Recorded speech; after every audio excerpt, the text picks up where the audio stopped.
ਮਲਾਰ ਮਹੱਲਾ ਪਹਿਲਾ। ਮਲਾਰ ਰਾਗ ਦੇ ਵਿੱਚ ਪਹਿਲੇ ਪਾਤਸ਼ਾਹ ਧੰਨ ਧੰਨ ਸਤਿਗੁਰੂ ਸ੍ਰੀ ਗੁਰੂ ਨਾਨਕ ਦੇਵ ਸਾਹਿਬ ਜੀ ਮਹਾਰਾਜ ਵੈਦ ਹਰਦਾਸ ਨੂੰ ਸ਼ੁਭ ਉਪਦੇਸ਼ ਦੀ ਬਖਸ਼ਿਸ਼ ਕਰ ਰਹੇ ਨੇ। ਕੱਲ ਦਾ ਉਹ ਸਤਿਗੁਰੂ ਜੀ ਦੇ ਪਾਸ ਆਇਆ ਬੈਠਾ ਹੈ, ਕਿਉਂਕਿ ਮਾਂ ਪਿਓ ਨੇ ਸ਼ਿਕਾਇਤ ਲਾਈ ਹੈ ਵੀ ਵੈਦ ਜੀ ਸਾਡਾ ਬੱਚਾ ਠੀਕ ਨਹੀਂ ਰਹਿੰਦਾ ਤੇ ਨਾ ਕੁਛ ਦੱਸਦਾ ਹੈ। ਇਹਦੇ ਵਿੱਚੋਂ ਲੱਭੋ ਕਿ ਇਹਨੂੰ ਔਰ ਕੀ ਹੈ, ਬਿਮਾਰੀ ਕੀ ਹੈ। ਪਿਤਾ ਬਾਬਾ ਕਲਿਆਣ ਚੰਦ ਜੀ ਨੇ ਸਰੀਕੇ ਬਰਾਦਰੀ ਆਪਦੇ ਭਰਾਵਾਂ ਦੇ ਕਹਿਣ ਤੋਂ ਕਿ ਤੂੰ ਲਾਲਚ ਦੇ ਵਿੱਚ ਨੌਕਰੀ ਦਾ ਖਹਿੜਾ ਨਹੀਂ ਛੱਡਦਾ, ਕੰਮ ਕੰਮ ਕੰਮ ਦਿਨ ਰਾਤ, ਬੱਚਾ ਤੇਰਾ ਬਿਮਾਰ ਪਿਆ ਘਰ ਦੇ ਵਿੱਚ। ਤਾਂ ਬਾਬਾ ਕਲਿਆਣ ਚੰਦ ਜੀ ਵੈਦ ਹਰਦਾਸ ਨੂੰ ਲੈ ਕੇ ਆਏ ਸੀ ਤੇ ਉਹਨੇ ਸਤਿਗੁਰੂ ਮਹਾਰਾਜ ਦੀ ਨਬਜ਼ ਤੇ ਹੱਥ ਰੱਖ ਕੇ ਬਿਮਾਰੀ ਲੱਭਣ ਦੀ ਕੋਸ਼ਿਸ਼ ਕੀਤੀ।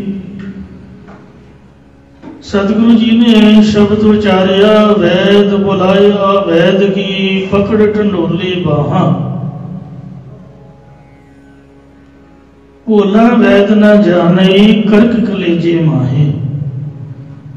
ਜਿਹੜੇ ਸਿਆਣੇ ਵੈਦ ਹਕੀਮ ਡਾਕਟਰ ਨੇ ਉਹ ਨਬਜ਼ ਵੇਖ ਕੇ ਹੀ ਕਿ ਕਿਵੇਂ ਚੱਲ ਰਹੀ ਹੈ, 1 ਮਿੰਟ ਦੇ ਵਿੱਚ ਕਰੀਬ 79-80 ਦੇ ਕਰੀਬ ਚੱਲਦੀ ਹੁੰਦੀ ਹੈ। ਜੇ ਘੱਟ ਹੋਵੇ ਤਾਂ ਵੀ ਬੰਦਾ ਸਮਝ ਲਓ ਬਿਮਾਰ ਹੈ, ਤੇ ਜੇ ਮੇਰੇ ਵਰਗੇ ਦੀ ਤੇ ਹਮੇਸ਼ਾ ਹੀ ਤੇਜ਼ ਹੀ ਚੱਲਦੀ ਹੈ 85-90 ਤੇ ਸਮਝ ਲਓ ਕਿ ਇਹਦਾ ਦਿਮਾਗ ਘੁੰਮਿਆ ਹੋਇਆ, ਇਹਨੂੰ ਗਰਮੀ ਦੀ ਔਰ ਬਲੱਡ ਪ੍ਰੈਸ਼ਰ ਹਾਈ ਹੋ ਗਿਆ।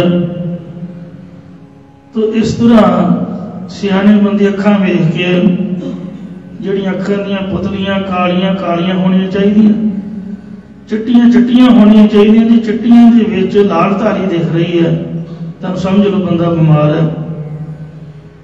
ਜਾਂ ਚਿੱਟੀਆਂ ਪੁਤਲੀਆਂ ਦੇ ਵਿੱਚ ਪਿਲਤਨ ਦਿਖ ਰਹੀ ਹੈ ਤਾਂ ਵੀ ਗਰਮੀ ਦੀ ਔਰ ਹੈ। ਇਸ ਤਰ੍ਹਾਂ ਬੰਦੇ ਦੀ ਚਾਲ ਤੋਂ, ਉਹਦੇ ਚਿਹਰੇ ਮੋਹਰੇ ਤੋਂ, ਜੇ ਤਾਂ ਡੱਬ ਖੜੱਬਾ ਜਿਹਾ ਪੀਲਾ ਜਿਹਾ ਹੈ ਫਿਰ ਵੀ ਬਿਮਾਰ ਹੈ, ਤੇ ਜੇ ਬਹੁਤਾ ਹੀ ਲਾਲ ਸੁਰਖ ਹੈ ਫਿਰ ਰਜੋਗੁਣ ਵੱਧ ਹੈ। ਖਾਣਾ ਪੀਣਾ ਘਟਾਉਣਾ ਚਾਹੀਦਾ, ਤੋ ਚਿਹਰਾ ਖਿੜਿਆ ਤੇ ਰੌਣਕ ਵਾਲਾ ਹੋਣਾ ਚਾਹੀਦਾ। ਬਿਮਾਰ ਬੰਦਾ ਮਹਿਸੂਸਿਆ ਜਿਹਾ ਹੁੰਦਾ, ਉਦਾਸ ਜਿਹਾ ਹੁੰਦਾ, ਉਹਨੂੰ ਬੜਾ ਹੀ ਉਹਦਾ ਜੀਵ ਹੀ ਨਹੀਂ ਕਰਦਾ। ਕੋਈ ਲਾਗੇ ਆਵਾਜ਼ ਆਉਂਦੀ ਹੋਵੇ ਕਹੂਗਾ ਰੌਲਾ ਨਾ ਪਾਓ, ਚੁੱਪ ਕਰ ਜਾਓ। ਪਰ ਸਤਿਗੁਰੂ ਨਾਨਕ ਦੇਵ ਮਹਾਰਾਜ ਜੀ ਤਾਂ ਬਿਮਾਰ ਨਹੀਂ ਸਨ, ਉਹ ਤਾਂ ਪ੍ਰਭੂ ਦੇ ਪਿਆਰ ਦੇ ਵਿੱਚ ਨਾਮ ਜਪ ਰਹੇ ਸੀ। ਵੈਰਾਗ ਦੇ ਵਿੱਚ ਗੁਰੂ ਮਹਾਰਾਜ ਸੱਚੇ ਪਾਤਸ਼ਾਹ ਨੇਤਰ ਬੰਦ ਕਰਕੇ ਤੇ ਉਦਾਸੀਨ ਬਿਰਤੀ ਰੱਖਦੇ ਸਨ। ਸਹਿਜ ਵੈਰਾਗ ਸਹਿਜ ਹੀ ਜਪਣਾ, ਸਹਿਜੇ ਚੂਪ ਸਹਿਜੇ ਹੀ ਹਸਣਾ, ਸਹਿਜੇ ਭੋਜਨ ਸਹਿਜੇ ਪਾਓ। ਇਸ ਤਰ੍ਹਾਂ ਸਹਿਜ ਅਵਸਥਾ ਸੀ। ਤੇ ਭੋਲਾ ਵੈਦ ਕੀ ਜਾਣੇ,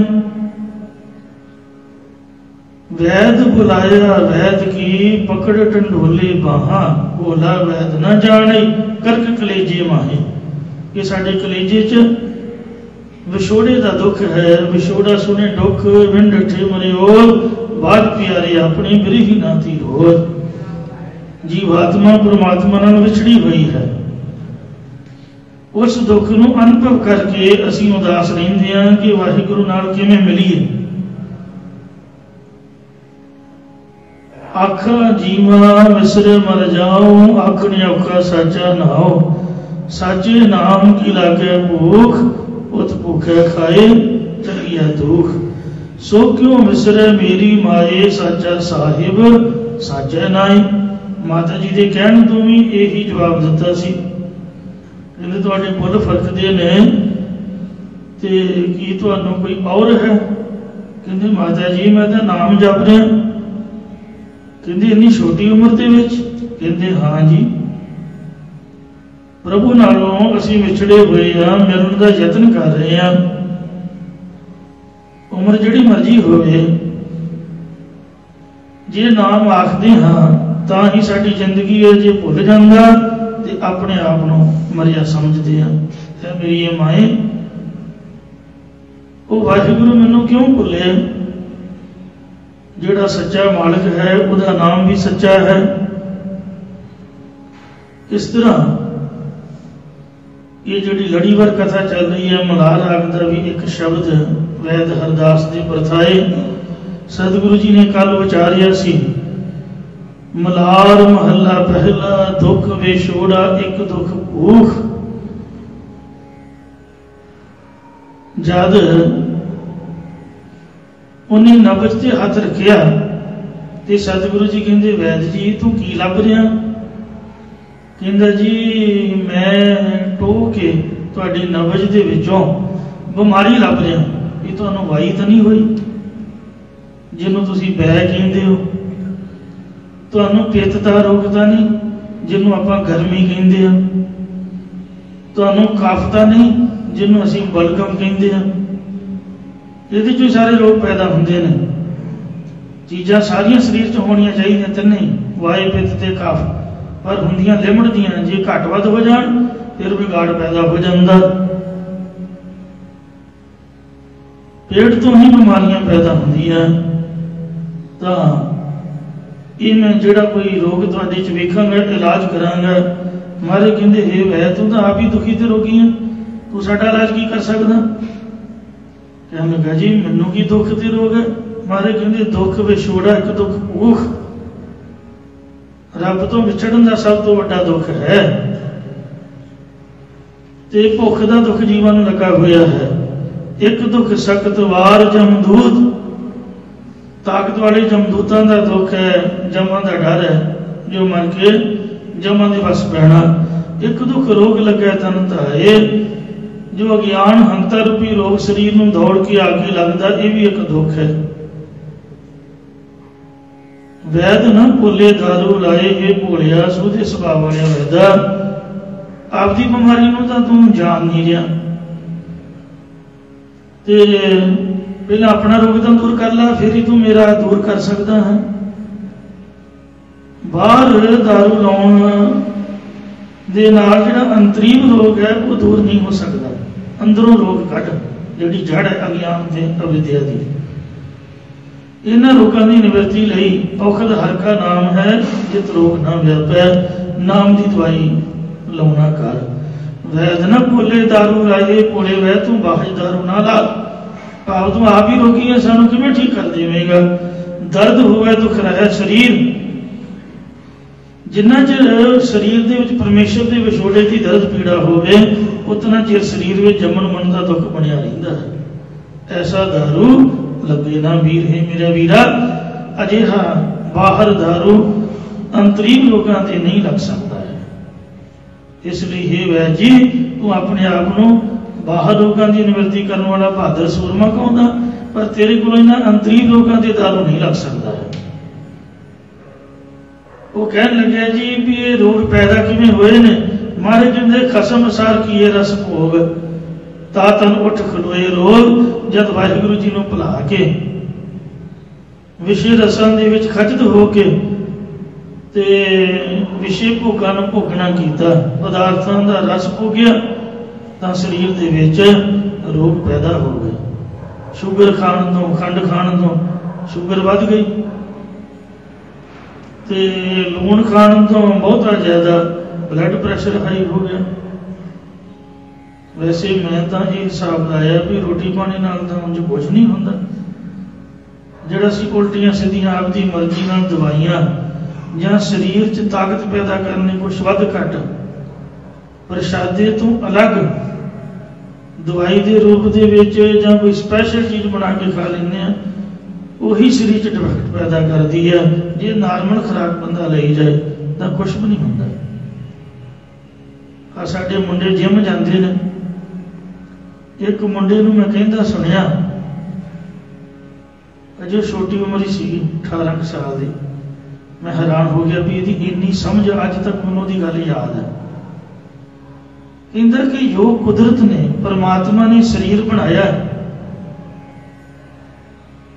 किसी नूं मोटा बनाया है, किसी नूं पतला बनाया। आपकी खुराक जिहड़ी नॉर्मल है, डाइट रूटीन वाली, ਉਹਦੇ ਤੇ कंट्रोल कर सकते हो तुसीं। पर जे तुसीं कहो कि मैं दवाइयां खा के शरीर नूं चेंज कर लवां, कुदरत के नियम तो जो भी कुछ उल्ट असीं करते हैं। मान लो लोगों ने नदियां दरिया उन्हां च खेती पैदा कर ली, घर बार बना के पानी रोक लिया, वो फ्लडां के रूप के दुखी कर रहा। पानी का प्रवाह रोकिया तो उन्हें दुखी किया। किसी भी चीज को जबरदस्ती रोकांगे तो फिर कुछ ना कुछ तो बिगाड़ पैदा होएगा। खास करके कई ताकत लैनी चाहते हैं तो जिम वाले बड़े बड़े 10-10, 20-20 किलो के डब्बे देंगे हैं, ताकि जी प्रोटीन लियो जी, फलाना जी, ढमकड़ा जी, इंज करो उंज करो। वो कहता मैं खा खा के ते पेट दे विच पथरी पैदा कर ली, वो दर्द के नाल रुला रहा बेचारा। फिर बड़ी मुश्किल शरीर नॉर्मल स्टेज ते आया। ये जिहड़ियां दवाइयां ने यही शरीर को खराब कर दी। जिहड़े कुछ अलग आप प्रोटीन वगैरह लालच दे विच उल्टा सीधा खा बैठते हैं, उहदे नाल ही बहुता कैल्शियम, बहुत ही ज़्यादा पालक पनीर लाओगे तो फिर वो पथरी बनूगी, और की बनना। तो इस वास्ते फिर पेट दर्द का कारण बनेगा। तो इंज खान पीन तो रब के नाम भुलण तो ही रोग पैदा होते हैं। डॉक्टरों की सलाह है कि समय सिर इंसान नींद लवे। साडा सुभाव की है, जिहड़ा सौण का टाइम हुंदा उस टाइम से डम डम ठा ठा, ना आप सोना ना दूजिया चैन लैन देना।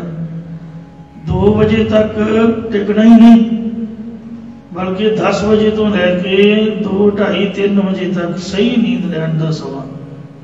ते जदों जागण का समा अमृत वेला सच ना हो, वडियाई भी 4, 2 बजे लम्मियां धान के सौ जाना, फिर उठना ही नहीं 10-10, 12-12 बजे तक।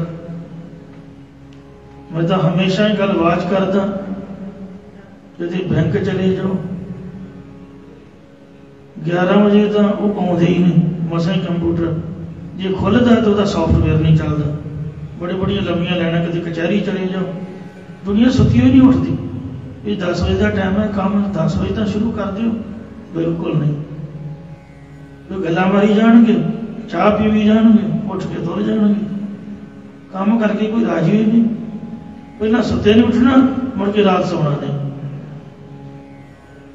कोई चीज वस्तु की लोड़ पई 11 बजे तक वेखो मुँह चुक के भी दुकान का शटर खुलूगा, सुते नहीं उठते। 12 बजे तो पहला तक कोई दुकान खुलती ही नहीं। साडा भी सुभाव इस तरह का ही है। तो इस वास्ते जिहड़ा जागण का समा सी, शरीर नूं तंदुरुस्ती मिलनी सी। कर इशनान सिमर प्रभ अपना, मन तन भरे अरुगा, कोट बिघन गाथे प्रभ सरना, प्रगटे बड़े संजोगा।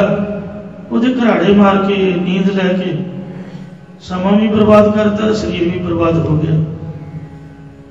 कुछ भी ना इंसान करे, अमृत वेले उठना शुरू कर दे तो शरीर तंदुरुस्त हो जाता।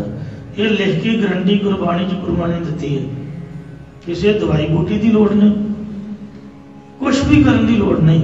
बस अमृत वेला जो कोई सांभ ले या सरोवर के ठंडे जल के, क्योंकि इतने तो गीजर लगा ही नहीं, तो ना ही लग सकता। गर्म पानी बाल्टी च पा के बंदा की करूगा, नहाना तो सरोवर च ही पऊगा। नैचुरली कुदरती जो परमात्मा ने दिता, कहते कि ठंड लग गई, आ ना हो जाए, वो ना हो जाए, कुछ भी नहीं होंदा। साडा भुलेखा है। अंदर तो अग बढ़ रही है, 5 प्रकार की अग ढिड दे विच बल रही है। जे बाहरों ठंड कुदरत ने बनाई है तो वह भी तो देसी घ्यो वर्गी कोई माड़ी नहीं है। इस वास्ते ठंडे जल च स्नान करने लिए नहीं बंदा चढ़ाई कर जो तंदुरुस्ती मिलती है। टैंपरेचर अंदरला बाहरला ते वो मेनटेन हो के नॉर्मल हो जाता। तो इस वास्ते महाराज कहते हैं कि आप अमृत वेले नहीं उठते, खाई जाते हैं खाई जाते हैं ते सुते रहते हैं, परमात्मा का नाम नहीं जपते। कोई जपजी साहिब का पाठ अमृत वेले नहीं, कोई रह रखता पाठ शामां नूं नहीं। खसम सार किए रस भोग ता तन उठ खलोए रोग। फिर वो दवाइयां बूटियां नाल आराम ही नहीं आता। पथरी कढ़ाओ मुड़ के फिर बन जाती है। की करोगे, किन्नी बारी कढ़ाई जाओगे, कुछ ना कुछ तो सोचना पड़ेगा। तो इस वास्ते गोलियां खाई जाओ ब्लड प्रैशर दियां, ते नींद नहीं आती जी, इस तरह जी उस तरह जी। खाना पीना सही करना नहीं, ना अमृत उठना, ना कोई सैर सपाटा, ना गल ना बात, बैठे रहना। महाराज कहते मालिक नूं भुला के जे रस कीते भोग पदार्थ कीते तो शरीर रोगी हो गया। कितना चंगा होए कि आप अमृत वेले उठ के स्नान करके गुरुद्वारा साहब आइए, नाले सैर भी हो गई, अमृत वेला भी सांभ्या गया, फिर नितनेम भी हो गया। कितना चंगा होवे। गुरु के लंगर दे विच सेवा करिए, जिम जाण की लोड़ ही नहीं। मुंडे साडे की करते हैं, ग्राउंड खेडण जाते मोटरसाइकिलों से।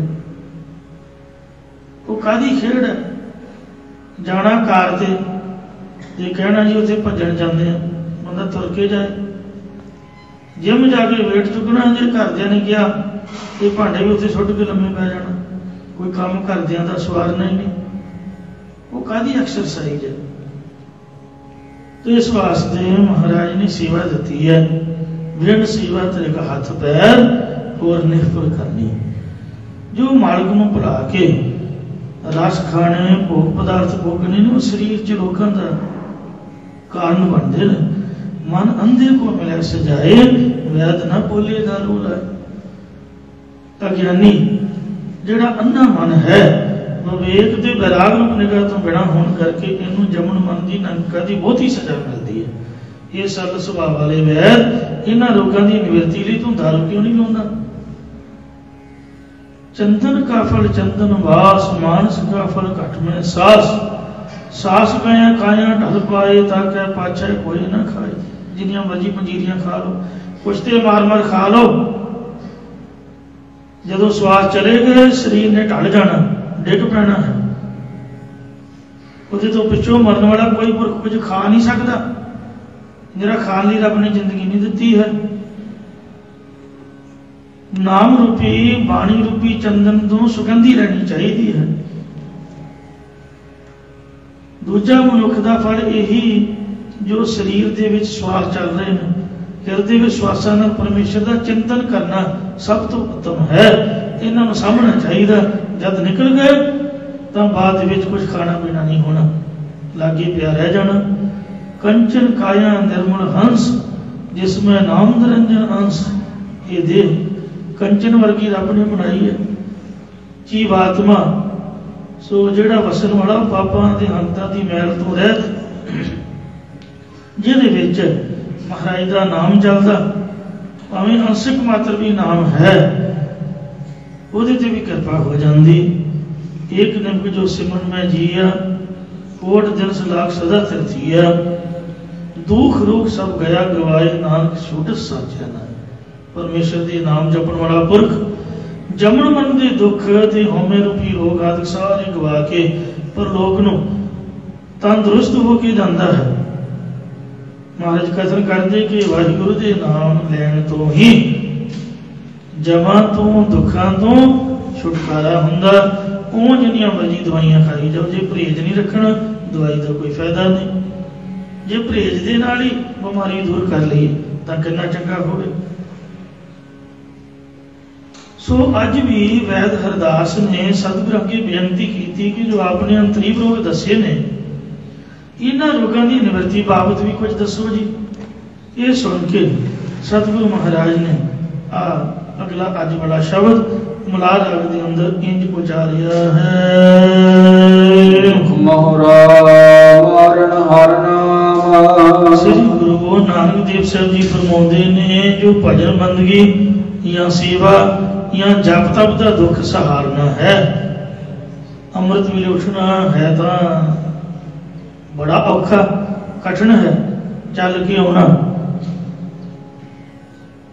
मैं कल लंगर च बैठा महसूस कर रहा सी भी ये ठंडा बुरज ही है, कोई तपड़ नहीं, कोई टाट नहीं, कोई कपड़ा नहीं, कोई लीड़ा नहीं। तो फौजी महकमा जिहड़ा शरीर नूं ऐन सावधान रखते हैं, गुरु घर दिया जिहड़ा जीवन है इस तरह का है, भावें है तो ये दुख का कारण, इंसान कष्ट महसूस करता, आना जाना बैठना खलोना, चौकड़ा मार के कई मेरे वर्गियां का सुभाव ही है। पिछे भी तो बुढ़े होंगे ही सीगे, जरूरी नहीं भी आज ही बुढ़े जिहड़े कुर्सियां लभदे सोफे, चौकड़ा मार के बैठना, ਇਹਦੇ ਨਾਲ ਸਰੀਰ कष्ट ਮੰਨਦਾ है। गुरु घर आ के आप सोचते भी सानू सोफा ही घरों ही जे लाइए तो भी वधिया, लंगर दे विच भी महाराज के दरबार विच भी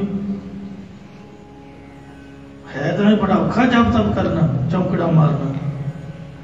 ये लोगों ने मोहरे की तरह दुखदाई मनिया है, संखीए की तरह, पर इसके मारन वास्ते हर नाम परमेश्वर का नाम मारन कहते मसाला है।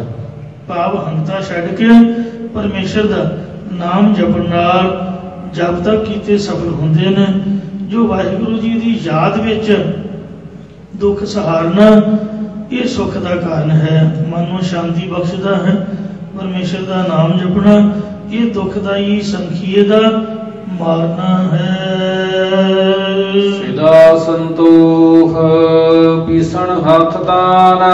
सतगुरु जी संखीए नूं मसाले पा के पत्थर आदि दी सिरा ते रगड़ीदा है। इहनूं किवें पीसना है? कहंदे संतोख रूप सिला है, जिस उत्ते खरल रगड़ना करना है। भाव संतोख धारण करे, चित्त विच लालच ना करे कि मैं परमेश्वर का भजन करदा, मैनूं रिद्धियां सिद्धियां की प्राप्ति हो जाए। ते जो हथ नाल दान करना ये सिरा उत्ते वट्टे नाल पीसना है। नित नित ले होना चीजा दे है। ये हरदास वैद इस प्रकार की नाम रूप रसायन की पुड़ी बना के तू निता प्रति हमेशा हमेशा लेना कर। कंटिन्यू समय सिर दवाई खाओ ताही रोग जाता, कदी खा ले कदी ना खा ले फिर रोग नहीं जाता। यो नाम की रसायन पुड़ी बना के नित हमेशा ही लेना करो, जिस करके ना शीजै देह, ये जिहड़ी तेरी देह है काया है बार बार जूना च पै के नाश नहीं होगी। भाव जमन मरण तो रहत हो जाएगा, या फिर तेनों देहां च पै के नाश नहीं होना पड़ेगा। भाव अखंड चेतन देह की प्राप्ति हो जाएगी, तू मुक्त हो जाएगा। मैं महापुरखों के तिन्हों के दर्शन किए। बाबा ठाकुर सिंह साहब 90 साल की उम्र के सीगे, कोई उन्होंने ऐनक नहीं, कोई निगाह की प्रॉब्लम नहीं, कोई ब्लड प्रैशर नहीं, कोई शुगर नहीं। उन्हों का दुध मैं कई बार छक के देखिया, 2 किलो होना एक गिलास बनाना, इन्ना स्ट्रोंग सीगा ते मेरे वर्गा एक घुट नहीं सी भर सकता। हर खंड इन्नी होनी जिन्ना दुध उन्नी खंड, मिठा भी रज के खाना ते ताकत वाली चीज भी लैनी, बीमारी कोई नहीं। कारण की है? कई बार उन्हें कहना भी मैनू मेरा सुभाव है 1 बजे तो बाद मैनू नींद नहीं आती, 10 बजे वेखना तो उं जापना भी इहदा चढ़ाई कर गए, रब रब रब रब। शरीर की शुद्ध बुद्धि भुली होनी, लागे जिन्ना मर्जी ढोल बजाओ नगारा खड़काओ, जिन्ना मर्जी रौला पाओ, जिस तरह मर्जी, तो उन्होंने कुछ पता नहीं। पर 1 बजे इस तरह होना जिस तरह कोई नौजवान खेड के मैदान में आया हो। एक बार मैनू कहेंगे रात के 12 बजे 12:30 का टाइम हो गया होगा। बंबे की गल है।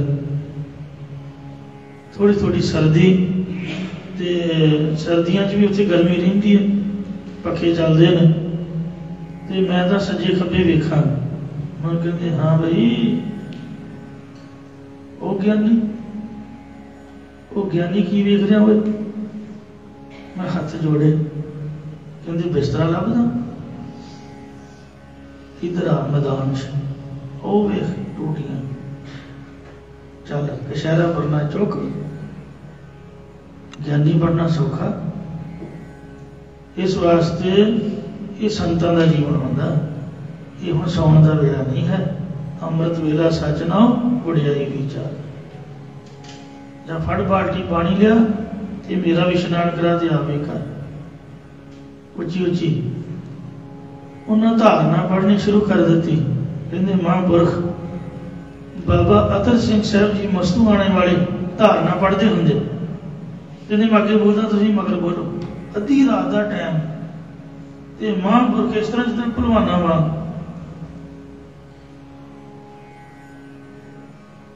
कोई ठंड का, कोई पानी का, कोई अमृत वेले का कोई कष्ट ही नहीं, कोई नींद का कोई चेता नहीं।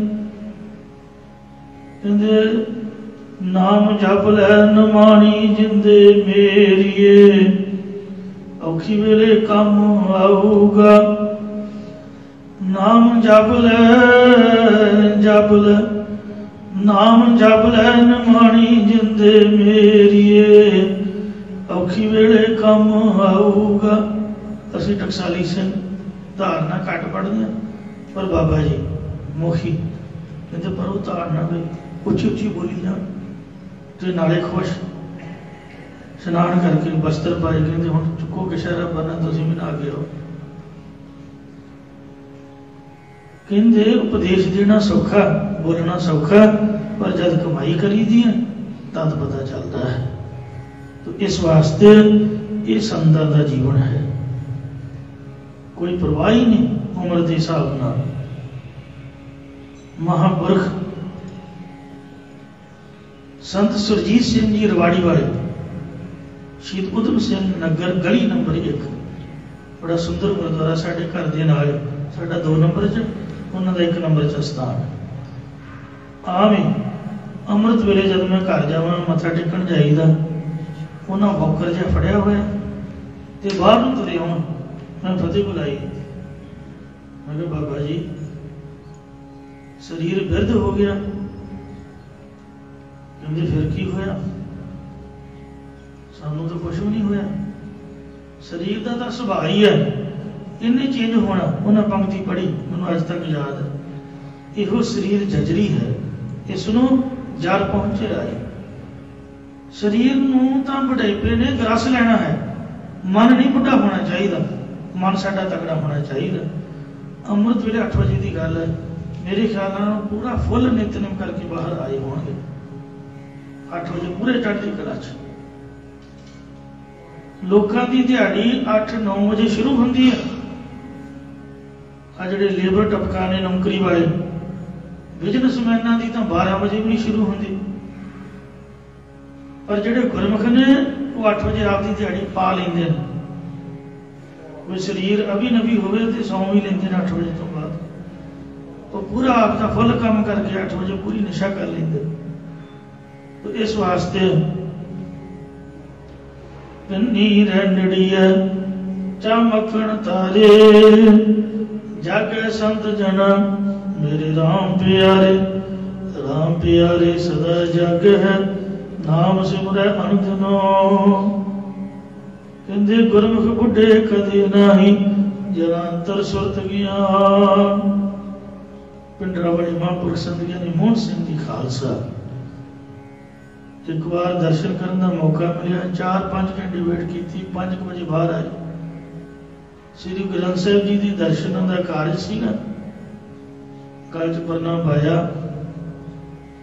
ते महाराज का प्रकाश करा के कहते आओ ਸਿੰਘੋ कर लो दर्शन।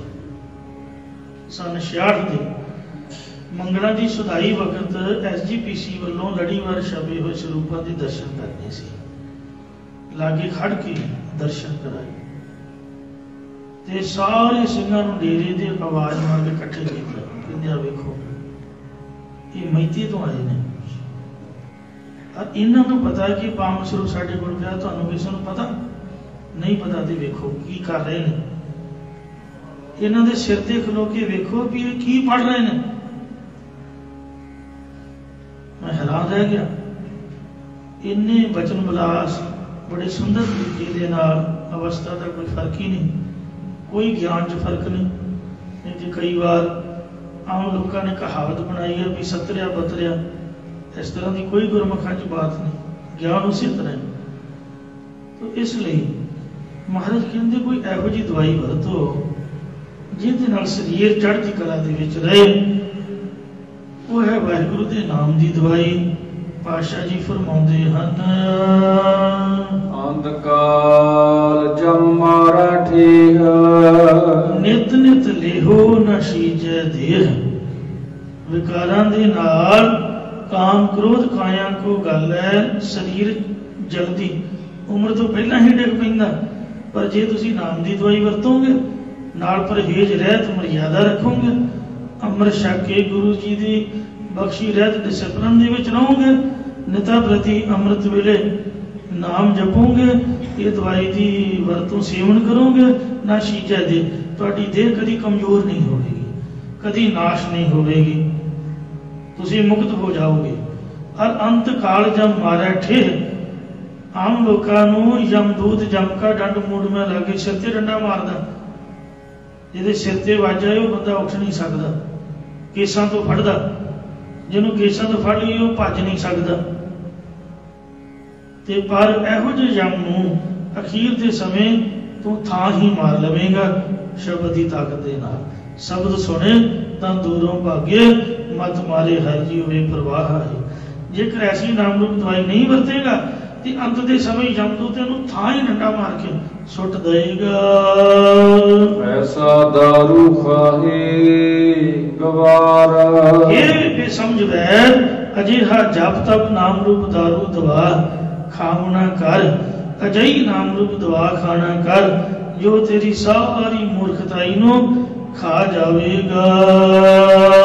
ਜਿਤ ਖਾਦਾ ਤੇਰੇ ਜਾਹੀ ਵਿਕਾਰ, ਜਿਸ ਨਾਮ ਰੂਪ ਦਾਰੂ ਦੇ ਖਾਣ ਕਰਕੇ ਤੇ ਕਾਮ ਕ੍ਰੋਧ ਰੂਪ ਆਦਿਕ ਸਾਰੇ ਵਿਕਾਰ ਹਿਰਦੇ ਵਿੱਚੋਂ ਚਲੇ ਜਾਣਗੇ, ਜਾਂ ਹੰਕਾਰ ਆਦਿਕ ਖੋਟੀ ਕਾਰ ਵੀ ਚਲੀ ਜਾਏਗੀ। ਵਾਹਿਗੁਰੂ ਗੁਰ ਮੰਤਰ ਹੈ, ਜਪ ਹਉਮੈ ਕੋਈ, ਤੇ ਹਉਮੈ ਦੀਰਘ ਰੋਗ ਹੈ, ਇਹੀ ਸਭ ਤੋਂ ਵੱਡਾ ਕੈਂਸਰ ਦਾ ਰੋਗ ਹੈ, ਜੜ੍ਹਾਂ ਵਾਲਾ, ਜਿਹਦਾ ਆਰਾਮ ਨਹੀਂ ਆਉਂਦਾ। ਉੱਪਰੋਂ ਦਾ ਜਾਪਦਾ ਵੀ ਕੁਛ ਵੀ ਨਹੀਂ, ਪਰ ਵਿੱਚੋਂ ਇਹ ਸਰੀਰ ਨੂੰ ਖਾਈ ਜਾ ਰਿਹਾ। ਕਹਿੰਦੇ ਦਾਰੂ ਵੀ ਇਸ ਮਾਹੇ, ਕਿਰਪਾ ਕਰੇ ਜੇ ਆਪਣੇ ਤਾਂ ਗੁਰ ਕਾ ਸ਼ਬਦ ਕਮਾਹੇ। ਨਾਨਕ ਕਹੇ ਸੁਣੋ ਜਣੋ ਇਤ ਸੰਜਮ ਦੁਖ ਜਾਏ। ਨਾਮ ਦੀ ਔਸ਼ਧੀ ਦੇ ਨਾਲ ਹੀ ਇਹ ਸੰਜਮ ਮਰਿਆਦਾ ਦੇ ਵਿੱਚ, ਇਹ ਸੰਜਮ ਉਪਾ ਰੱਖਣ ਦੇ ਨਾਲ ਹੀ ਹਉਮੈ ਦਾ ਅਗਿਆਨ ਦਾ ਰੋਗ ਚਲਿਆ ਜਾਏਗਾ। ਸੰਤੋਹ ਇਹ ਬਤਾਵੋ ਕਾਰੀ, ਕਾਰੀ ਨਾਮ ਹੈ ਦਵਾਈ ਦਾ। ਕੋਈ ਇਹੋ ਜਿਹੀ ਕੁੜੀ ਦੱਸੋ, ਇਹੋ ਜਿਹੀ ਦਵਾਈ ਦੱਸੋ ਜੇ ਤਾਂ ਹਉਮੈ ਗਰਭ ਨਿਵਾਰੀ, ਜਿਸ ਕਰਕੇ ਹਉਮੈ ਹੰਕਾਰ ਦੀ ਨਿਵਰਤੀ ਹੋ ਜਾਏ। ਤਾਂ ਵਾਹਿਗੁਰੂ ਦਾਸ ਜੀ ਕਹਿੰਦੇ ਵਾਹਿਗੁਰੂ ਗੁਰ ਮੰਤਰ ਹੈ, ਜਪ ਹਉਮੈ ਕੋਈ। ਇਹਦੇ ਨਾਲ ਹਉਮੈ ਹੰਤਾ ਦੀ ਨਿਵਰਤੀ ਹੁੰਦੀ। ਜੀ ਵਾਹਿਗੁਰੂ ਮੰਤਰ ਦਾ ਜਾਪ ਜਪਾਂਗੇ ਤੇਰੇ ਵਿਕਾਰ ਖਾਧੇ ਜਾਣਗੇ, ਨਹੀਂ ਤਾਂ ਤੈਨੂੰ ਵਿਕਾਰ ਖਾ ਜਾਣਗੇ। ਸਲਾਮ ਦੇ ਕਰ ਫਰਮਾਨ ਕਰਦੇ ਨੇ, ਰਾਜ ਮਾਲ ਜੋਬਨ ਸਭ ਛਾਵ। ਰਾਜ ਭਾਗ ਗਾਵਾਂ ਮੱਝਾਂ ਤੇ ਜਵਾਨ ਅਵਸਥਾ ਇਹ ਸਾਰੇ ਮਰਦ ਸ਼ਾਮ ਆਗ ਹਨ। ਇਸੇ ਪ੍ਰਕਾਰ ਰਾਜ ਮਾਲ ਜੋਬਨ ਸਭ ਛਾਵ। ਰਾਜ ਭਾਗ ਧਨ ਦੌਲਤ ਜਵਾਨ ਅਵਸਥਾ ਤੇ ਦੁਨੀਆ ਵਿੱਚ ਬਹੁਤ ਸਾਰਾ ਸ਼ਾਮ ਪ੍ਰਤਾਪ ਹੋਵੇ, ਇਹ ਮਰਦ ਦੀ ਸ਼ਾਮ ਵਤ ਹਨ। ਰੱਥ ਫਿਰੰਦਾ ਦੀ ਸਹਥਾਵ। ਜਿਵੇਂ ਸ਼ਾਂ ਸਥਿਰ ਨਹੀਂ ਰਹਿੰਦੀ, ਇਸ ਤਰ੍ਹਾਂ ਹੀ ਸਭ ਕੁਝ ਸਥਿਰ ਨਹੀਂ ਰਹਿੰਦਾ ਹੈ। ਵੱਡੇ ਵੱਡੇ ਰਾਜੇ ਮਹਾਰਾਜੇ ਹੋ ਕੇ ਤੁਰ ਗਏ, 4 दिन अपनी नौबत चले बुझाई, इधर खटिया गठिया मटिया संग न कश ले जाए। जकरिया जिन्हें बाबे तारू सिंह के खोपरे उतारन का हुक्म जारी किया सीगा, ਸਿੰਘਾਂ ਦੇ ਸਿਰਾਂ ਦੇ ਮੁੱਲ ਪਾਏ ਸੀ। ਉਹਦੀ ਪੋਤਰੀ ਮੈਂ ਸੁਣਿਆ ਵੀ ਗੁਜਰਾਤ 'ਚ ਚਾਹ ਵੇਚ ਕੇ ਵਿਚਾਰੀ ਗੁਜ਼ਾਰਾ ਕਰਦੀ ਹੈ। ਇਸ ਲਈ ਜਦ ਸੂਰਜ ਦਾ ਰਥ ਫਿਰ ਜਾਂਦਾ, ਭਾਵ ਪੂਰਬ ਵਾਲੇ ਪਾਸੇ ਤੋਂ ਪੱਛਮ ਵੱਲ ਚਲਿਆ ਜਾਂਦਾ, ਤਦ ਕੇਵਲ ਖਾਲੀ ਥਾਂ ਹੀ ਦਿਖਦਾ, ਭਾਵ ਛਾਂ ਸਥਿਰ ਨਹੀਂ ਰਹਿੰਦੀ ਹੈ। ਇਸੇ ਪ੍ਰਕਾਰ ਮਹਾਰਾਜ ਫਰਮਾਉਂਦੇ ਨੇ, ਰਥ ਫਿਰੰਦਾ ਦਿਸੈ ਥਾਵ। ਜਦ ਪ੍ਰਾਰੰਭ ਰੂਪ ਸੂਰਜ ਦਾ ਰਥ ਫਿਰ ਜਾਂਦਾ, ਭਾਵ ਪੁੰਨੀ ਪੁਰਖਾਂ ਕੋਲ ਚਲਿਆ ਜਾਂਦਾ, ਤਦ ਕੇਵਲ ਪੁਰਖ ਦਾ ਸਰੀਰ ਰੂਪ ਥਾਂ ਖਾਲੀ ਹੀ ਦ੍ਰਿਸ਼ਟੀ ਵਿੱਚ ਆਉਂਦਾ ਹੈ। ਪਦਾਰਥਾਂ ਰੂਪੀ ਛਾਂ ਨਹੀਂ ਰਹਿੰਦੀ, ਭਾਵ ਪੁੰਨ ਨਾਸ਼ ਹੋਣ ਤੋਂ ਧਨ ਪਦਾਰਥ ਤੇ ਪ੍ਰਤਾਪ ਕਿਸੇ ਹੋਰ ਪੁੰਨੀ ਪੁਰਖ ਦੇ ਕੋਲ ਚਲਿਆ ਜਾਂਦਾ ਹੈ। ਦੇਹ ਨਾ ਨਾਹੂ ਨਾ ਹੋਵੇ ਜਾਤ। ਅੱਗੇ ਪਰਲੋਕ ਦੇ ਵਿੱਚ ਨਾ ਹੀ ਦੇਹ ਦੇ ਨਾਲ ਜਾਣਾ ਹੈ, ਨਾ ਹੀ ਚੰਗੇ ਜਾਂ ਵੱਡੇ ਨਾਮ ਨੇ ਨਾਲ ਜਾਣਾ ਹੈ, ਤੇ ਨਾ ਹੀ ਅੱਗੇ ਚੰਗੀ ਜਾਤੀ ਜਾਂ ਬੁੱਧੀ ਆਦਿਕ ਸਹਾਇਕ ਹੋਵੇਗੀ। ਉਥੈ ਦੇਹੋ ਐਥੈ ਸਭ ਰਾਤ। ਉੱਥੇ ਪਰਲੋਕ ਵਿੱਚ ਨਿਆਂ ਕਰਨ ਰੂਪੀ ਦਿਨ ਚੜਿਆ ਹੋਇਆ ਹੈ, ਐਨ ਚਟ ਚਟਾਨ, ਤੇ ਇੱਥੇ ਸ਼ਲੋਕ ਵਿੱਚ ਉਹ ਨਿਆਂ ਰੂਪ ਬਹੁਤ ਸਾਰੀ ਰਾਤਰੀ ਹੈ। ਭਾਵ ਜੀਵ ਇੱਥੇ ਰਿਸ਼ਵਤ ਦੇ ਕੇ ਵੱਡੀ ਦੇ ਕੇ ਛੁੱਟ ਜਾਂਦੇ ਨੇ, ਜਾਂ ਇਸ ਸ਼ਲੋਕ ਵਿੱਚ ਬਹੁਤ ਸਾਰੀ ਹਨੇਰ ਘੁੱਪ ਵਾਲੀ ਰਾਤਰੀ ਵਾਂਗ ਕੋ ਨਿਆਂ ਹੈ, ਜਾਂ ਉੱਥੇ ਪਰਲੋਕ ਵਿੱਚ ਦਿਨ ਭਾਵ ਪ੍ਰਕਾਸ਼ ਹੋਣ ਕਰਕੇ ਜੀਵ ਦੇ ਔਗਣ ਪ੍ਰਗਟ ਹੋ ਜਾਂਦੇ ਨੇ, ਤੇ ਇਸ ਲੋਕ ਵਿੱਚ ਸਭ ਰਾਤ ਭਾਵ ਜੀਵ ਆਪਣੇ ਸਾਰੇ ਔਗਣ ਚਤਰਾਈ ਨਾਲ ਛੁਪਾ ਕੇ ਰੱਖਦਾ ਹੈ। ਜਾਂ ਉੱਥੇ ਪਰਲੋਕ 'ਚ ਹਰ ਵਕਤ ਗਿਆਨ ਰੂਪੀ ਪ੍ਰਕਾਸ਼ ਹੈ, ਤੇ ਇਸ ਲੋਕ ਵਿੱਚ ਬਹੁਤ ਸਾਰੀ ਹਨੇਰ ਘੁੱਪ ਵਾਲੀ ਅਵਿਦਿਆ ਰੂਪ ਰਾਤਰੀ ਹੈ। ਇਹ ਸਤਿਗੁਰੂ ਜੀ ਕਈ ਲੋਕਾਂ ਦੀ ਨਿਵਰਤੀ ਵਾਸਤੇ ਹਮਨ ਆਦਿ ਕਰਦੇ ਕਰਾਉਂਦੇ ਨੇ ਕਿ ਹਮਨ ਕਰਨ ਨਾਲ ਅੰਤਰੀਵ ਰੋਗਾਂ ਦੀ ਨਿਵਰਤੀ ਹੋ ਜਾਂਦੀ ਹੈ। ਤਾਂ ਇਹ ਸੁਣ ਕੇ ਸਤਿਗੁਰੂ ਸਾਹਿਬ ਜੀ ਕਹਿਣ ਲੱਗੇ ਕਿ ਅੰਤਰੀਵ ਰੋਗਾਂ ਦੀ ਨਿਵਰਤੀ ਵਾਸਤੇ ਤੂੰ ਐਸਾ ਹਵਨ ਕਰ। ਆਦ ਕਰ ਸਮਦਾ ਤ੍ਰਿਸ਼ਨਾ ਘਿਓ ਤੇਲ। ਇਹ ਵੈਦ ਸ਼ਬਦ ਸਪਰਸ਼ ਰੂਪ ਰਸ ਗੰਧ ਆਦਿ ਵਿਸ਼ਿਆਂ ਦੇ ਸਵਾਦਾਂ ਨੂੰ ਸਮਝਦਾ ਲੱਕੜੀਆਂ ਬਣਾਉਣਾ ਕਰ, ਤੇ ਤ੍ਰਿਸ਼ਨਾ ਘਿਓ ਤੇਲ ਰਸਾਂ ਕਸਾਂ ਦੀ ਤ੍ਰਿਸ਼ਨਾ ਨੂੰ ਅੰਤਰੀਵ ਹਵਨ ਕਰਨ ਲਈ ਘਿਓ ਅਤੇ ਤੇਲ ਬਣਾਉਣਾ ਕਰ। ਅਤੇ ਕਾਮ ਕ੍ਰੋਧ ਅਗਨੀ ਸਿਓ ਮੇਲ। ਕਾਮ ਕ੍ਰੋਧ ਆਦਿ ਵਿਕਾਰਾਂ ਨੂੰ ਵੈਰਾਗ ਗਿਆਨ ਰੂਪ ਅਗਨੀ ਦੇ ਨਾਲ ਮਿਲਣਾ ਕਰ, ਭਾਵੇਂ ਇਹਨਾਂ ਦੀ ਵਾਸ਼ਨਾ ਨੂੰ ਜਲਾ ਦੇਣਾ ਕਰ। ਇਸੇ ਪ੍ਰਕਾਰ ਆਦ ਕਰ ਸਮਦਾ ਤ੍ਰਿਸ਼ਨਾ ਘਿਓ ਤੇਲ। ਰਸਾਂ ਕਸਾਂ ਦੇ ਸਵਾਦਾਂ ਦੀ ਤ੍ਰਿਸ਼ਨਾ ਨੂੰ ਲੱਕੜੀਆਂ ਬਣਾਉਣਾ ਕਰ, ਕਾਮ ਦੇ ਫੁਰਨੇ ਨੂੰ ਘਿਓ ਦੀ ਤਰ੍ਹਾਂ ਤੇ ਕ੍ਰੋਧ ਨੂੰ ਤੇਲ ਦੀ ਤਰ੍ਹਾਂ ਬਣਾਉਣਾ ਕਰ। ਫਿਰ ਇਹਨਾਂ ਸਭਨਾਂ ਨੂੰ ਮਹਾਰਾਜ ਕਥਨ ਕਰਦੇ ਨੇ, ਕਾਮ ਕ੍ਰੋਧ ਅਗਨੀ ਸਿਓ ਮੇਲ। ਬ੍ਰਹਮ ਅਭਿਆਸ ਨੂੰ ਅਗਨੀ ਨਾਲ ਮੇਲ ਕੇ ਕਾਮ ਕ੍ਰੋਧ ਆਦਿਕਾਂ ਨੂੰ ਸਾੜ ਦੇਣਾ ਕਰ। ਓਮ ਜਗ ਅਰ ਪਾਠ ਪੁਰਾਣ। ਇਹ ਜਗ ਦੇ ਵਿੱਚ ਹਵਨ ਕਰ ਤੇ ਪੁਰਾਣਾਂ ਦਾ ਪਾਠ ਇਸ ਤਰ੍ਹਾਂ ਕਰ। ਜੋ ਤਿਸ ਭਾਵੈ ਸੋ ਪਰਵਾਣ।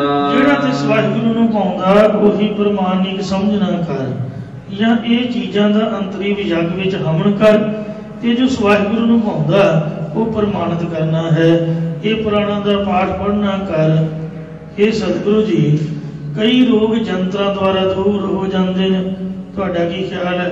ਤਾਂ ਮਹਾਰਾਜ ਉੱਤਰ ਬਖਸ਼ਦੇ ਨੇ, ਤਪ ਕਾਗਦ ਤੇਰਾ ਨਾਮ ਨਿਸ਼ਾਨ। ਜੋ ਗੁਰ ਸੇਵਾ ਰੂਪ ਤਪੱਸਿਆ ਕਰਨੀ ਹੈ ਜਾਂ ਜੋ ਚਿੱਤ ਦੀ ਇਕਾਗਰਤਾ ਰੂਪ ਤਪ ਕਰਨਾ, ਇਹ ਕਾਗਜ਼ ਹੈ। ਜੋ ਤਿਸ ਪਰਮੇਸ਼ਰ ਦਾ ਨਾਮ ਜਪਣਾ, ਇਹ ਕਾਗਜ਼ ਤੇ ਨਿਸ਼ਾਨ ਲੇਖ ਹੈ। ਭਾਵ ਜਿਸ ਤਰ੍ਹਾਂ ਜੰਤਰ ਉੱਤੇ ਅੱਖਰ ਲਿਖੇ ਹੁੰਦੇ ਨੇ, ਉਸੇ ਪ੍ਰਕਾਰ ਇਹ ਜੰਤਰ ਦੇ ਅੱਖਰ ਹਨ। ਇੱਕ ਕਾਬਲ ਦੀ ਰਹਿਣ ਵਾਲੀ ਮਾਈ ਸੇਵਾ ਨਾਮ ਦੀ ਬੀਬੀ ਗੋਇੰਦਵਾਲ ਸਾਹਿਬ ਸੇਵਾ ਕਰਨ ਵਾਸਤੇ ਆਉਂਦੀ ਹੁੰਦੀ ਸੀ, ਬੌੜੀ ਸਾਹਿਬ ਦੀ।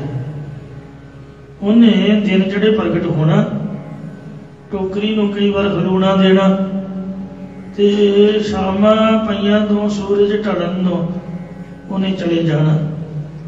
ਸਿੱਖਾਂ ਨੇ ਗੁਰੂ ਸਾਹਿਬ ਨੂੰ ਬੇਨਤੀ ਕੀਤੀ ਵੀ ਬੀਬੀ ਇਕੱਲੀ ਆਉਂਦੀ ਹੈ ਤੇ ਆਉਂਦੀ ਪਤਾ ਨਹੀਂ ਕਿੱਥੋਂ ਹੈ, ਜਾਂਦੀ ਕਿਸ ਤਰ੍ਹਾਂ ਹੈ।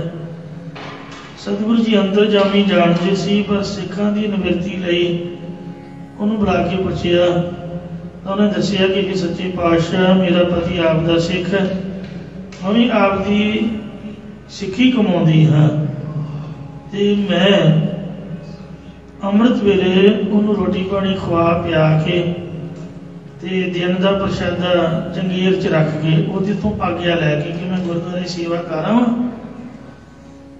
ਤੇ ਮੈਂ ਮਹਾਰਾਜ ਕਾਬਲ ਤੋਂ ਆਉਂਦੀ ਹਾਂ। ਮਹਾਰਾਜ ਕਹਿੰਦੇ ਹੈ ਕਾਬਲ ਤੋਂ? ਰਾਜਾ ਸਾਹਿਬ ਏਅਰਪੋਰਟ ਤੋਂ ਫਲੈਟ ਲਓ ਤੇ ਘੱਟੋ ਘੱਟ 35 ਜਾਂ 40 ਮਿੰਟ ਤਾਂ ਲੱਗਦੇ ਨੇ।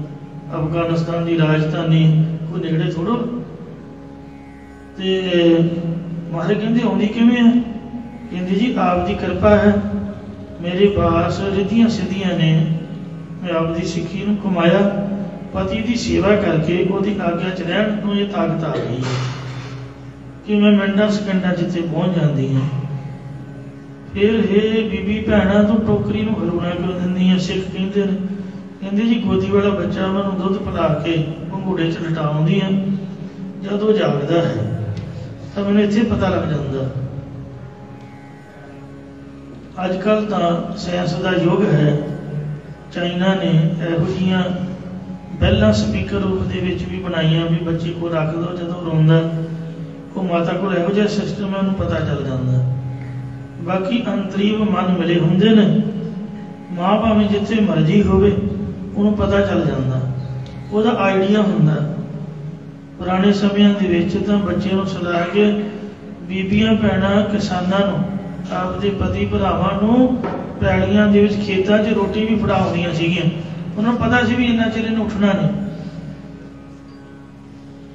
ਤਾਂ ਇਸ ਤਰੀਕੇ ਦੇ ਨਾਲ ਜਦੋਂ ਉੱਠਦਾ ਤੇ ਮੈਨੂੰ ਇੱਥੇ ਆਵਾਜ਼ ਸੁਣਦੀ ਹੈ ਤੇ ਮੈਂ ਜੇ ਟੋਕਰੀ ਨੂੰ ਹਲੂਣਾ ਦੇ ਕੇ ਉਹਦੇ ਪੰਘੂੜੇ ਨੂੰ ਹਲੂਣਾ ਦੇ ਕੇ ਤੇ ਉਹਨੂੰ ਬਚਾਉਂਦੀ ਹਾਂ।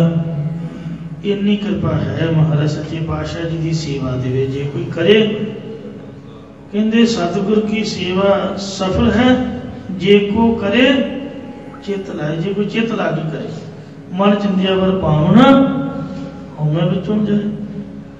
ਸੋ ਗੁਰ ਸੇਵਾ ਤਪਾ ਸਿਰ ਤਪ ਸਾਰ, ਜੋ ਗੁਰ ਸੇਵਾ ਰੂਪ ਤਪੱਸਿਆ ਕਰਨੀ, ਚਿੱਤ ਦੀ ਕਾਗਰਤਾ ਰੂਪ ਤਪ ਕਰਨਾ, ਇਹ ਕਾਗਜ਼ ਹੈ। ਜੋ ਤਿਸ ਪਰਮੇਸ਼ਰ ਦਾ ਨਾਮ ਜਪਣਾ ਕਾਗਜ਼ ਤੇ ਲੇਖ ਹੈ, ਜੰਤਰ ਤੇ ਲਿਖੇ ਹੋਏ ਲੇਖ ਨੇ। ਇਹ ਤਰੇ ਭੈਣੇ ਵੇਸ ਕਰ ਤਾਂ ਬਸ ਆਵੀ ਖੰਤ। ਇਸ ਤਰੀਕੇ ਦੇ ਨਾਲ ਇਹ ਗੁਰੂ ਘਰ ਦਾ ਜਾਦੂ ਹੈ, ਗੁਰੂ ਘਰ ਦਾ ਕਾਲਾ ਕਲਮ ਹੈ। ਕਦੇ ਕਰਕੇ ਦੇਖਿਓ, ਸੱਚੇ ਮਨੋਂ ਸੇਵਾ ਤੇ ਸਿਮਰਨ ਜਿਨ ਕੋ ਲਿਖਿਆ ਇਹੋ ਨਿਦਾਨ। ਪਰੰਤੂ ਜਿਨ੍ਹਾਂ ਨੂੰ ਪੂਰਬਲੇ ਨਿਸ਼ਕਾਮ ਕਰਮਾਂ ਦਾ ਸਦਕਾ ਪ੍ਰਾਪਤ ਹੋਣਾ ਲੱਗਿਆ, ਉਹਨਾਂ ਨੂੰ ਗੁਰਾਂ ਦੁਆਰਾ ਇਹ ਨਾਮ ਦਾ ਖਜ਼ਾਨਾ ਪ੍ਰਾਪਤ ਹੁੰਦਾ ਹੈ, ਜਾਂ ਉਹਨਾਂ ਨੂੰ ਸਰੂਪ ਦੀ ਪ੍ਰਾਪਤੀ ਕਰਾਉਣ ਵਾਲਾ ਨਾਮ ਭਗਤੀ ਰੂਪ ਖਜ਼ਾਨਾ ਪ੍ਰਾਪਤ ਹੋ ਗਿਆ ਹੈ। ਧਨਵੰਤ ਦਿਸ ਹੈ ਘਰ ਜਾਏ। ਉਹ ਨਾਮ ਰੂਪ ਧਨ ਵਾਲੇ ਜਾਂ ਆਤਮਿਕ ਰੂਪ ਧਨ ਵਾਲੇ ਧਨਾੜ ਪੁਰਖ ਸੱਚਖੰਡ ਰੂਪ ਘਰ ਵਿੱਚ ਜਾ ਕੇ ਅਸਲੀ ਧਨਵੰਤ ਦਿਸਦੇ ਨੇ। ਧਨਵੰਤ ਨਾਮ ਕੀ ਬਣ ਜਾਏ, ਜਾਂ ਸਰੂਪ ਰੂਪੀ ਪਰਲੋਕ ਰੂਪੀ ਘਰ ਨੂੰ ਸੁਭਾ ਦੇ ਸਹਿਤ ਜਾਂਦੇ ਤੇ ਦੇਖਦੇ ਹਨ। ਨਾਨਕ ਜਨਨੀ ਧਨੀ ਮਾਈ। ਸਤਿਗੁਰੂ ਮਹਾਰਾਜ ਜੀ ਕਥਨ ਕਰਦੇ ਕਿ ਉਹਨਾਂ ਦੇ ਜਨਨੇ ਪੈਦਾ ਕਰਨੇ ਵਾਲੀ ਮਾਂ ਧਨਤਾ ਦੀ ਯੋਗ ਹੈ, ਜਾਂ ਮਾਏ ਹੀ ਭਾਈ ਉਹਨਾਂ ਦੀ ਜਨਨੀ ਮਾਤਾ ਧਨਤਾ ਦੀ ਯੋਗ ਹੈ, ਜਾਂ ਬ੍ਰਹਮ ਗਿਆਨ ਨੂੰ ਪੈਦਾ ਕਰਨ ਵਾਲੀ ਸਮਤੀ ਰੂਪ ਮਾਤਾ ਵੀ ਧਨਤਾ ਯੋਗ ਹੈ। ਮਹਲਾ ਪਹਿਲਾ। ਜਿਸ ਸਮੇਂ ਸਤਿਗੁਰੂ ਨਾਨਕ ਦੇਵ ਮਹਾਰਾਜ ਸਾਹਿਬ ਜੀ ਸੁਲਤਾਨਪੁਰ ਦੇ ਵਿੱਚ ਨਿਵਾਸ ਕਰ ਰਹੇ ਸਨ, ਤਦੋਂ ਉੱਥੇ ਵੇਈ ਦੇ ਕਿਨਾਰੇ ਜੰਗਲ ਵਿੱਚ ਇੱਕ ਸਾਧੂ ਲੋਕਾਂ ਨੂੰ ਉਪਦੇਸ਼ ਦਿੰਦਾ ਕਹਿ ਰਿਹਾ ਸੀ ਕਿ ਮੇਰੀ 10ਵੇਂ ਦੁਆਰ ਦੇ ਵਿੱਚ ਬਿਰਤੀ ਟਿਕ ਜਾਂਦੀ ਹੈ, ਮੈਂ ਰਿੱਧੀਆਂ ਸਿੱਧੀਆਂ ਦੇ ਬਲ ਨਾਲ ਅਸਮਾਨ ਚੁੱਢ ਜਾਂਦਾ ਹਾਂ। ਇਸ ਤਰ੍ਹਾਂ ਦੇ ਵਚਨ ਸੁਣ ਕੇ ਲੋਕ ਕਹਿਣ ਲੱਗੇ ਕਿ ਬੜੇ ਤੇਜ਼ ਪ੍ਰਤਾਪ ਵਾਲਾ ਸਾਧੂ ਹੈ ਬਈ। ਜਦ ਸਾਰੇ ਲੋਕ ਵਾਹ ਵਾਹ ਕਹਿੰਦੇ ਹੋਏ ਚੱਲੇ ਤਾਂ ਸਮਾਧੀ ਲਾ ਕੇ ਬੈਠ ਗਿਆ। सतगुरु जी भी वेणी नदी के किनारे विचरते हुए वो साधु तो थोड़ा जिहा दूर आके बैठ गए। वो साधु तो थोड़ी दूर एक कूंज बैठी हुई सी ते सतगुरु महाराज जी ने वो कूंज वाल वेख के भाव अनुक्ति अलंकार अनुसार वो साधु ਨੂੰ उपदेश ਦਿੰਦਿਆਂ शब्द उच्चारण किया है। जिमें बाबे फरीद साहब ने कोयल का अलंकार वरत्या, अनुक्ति अलंकार। काली कोयल तो कित गुण काली। जिहड़े कलाकार हुंदे ने, चित्रकार हुंदे ने, वो कुदरत दे विचों ही साडे जन जीवन चों ही लॉजिक लैके भाव लैके ते शिक्षा दिंदे ने।